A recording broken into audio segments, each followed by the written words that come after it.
Ilha ug sayri ang karaang pulong. Ang karaang pulong nga atong mahibaw-an karong adlaw, mga igsuon, mao ang pulong nga gisuhid. Di ba mo yung tanga? Mga tiguang sa una mo yung na. Suhira sa kuno. Kung sa'y tinood nga nahitabo. Gisuhid ba nimo ang kaagi aning tawhana? Suhid means subay. Gisubay. Buti pasabot, og imong gisuhid, imong gi-investigate, imong gisubay, imong gipangitaag paagi nga mahibaw-an nimo ang mga detalye sa unsay naglimin o nagpalibot sa usa ka panghitabo.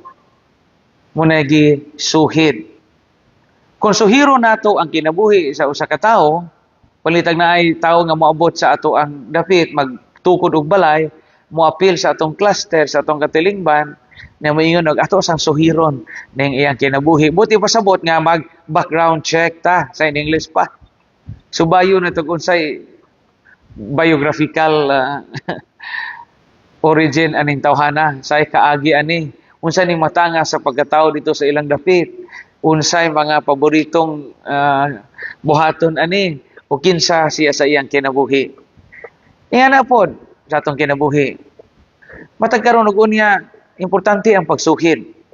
Pagsuhid sa atong binuhatan, pagsuhid pod sa mga tawo nga ato ang himuong kauban og suod nga higala. Di ba?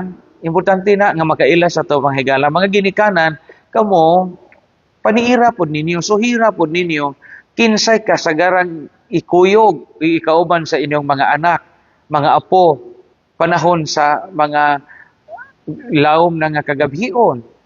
So hira kay basig ang gikuyog-kuyog ana, mga daotang mga tao na naka-influensya na nila, nakaguba sa ilang kinabuhi. Basig kasige na dito og hit-hit, basig kasige na dito og kuyog sa pagpanulis, pagpanglungkab ug uban pa.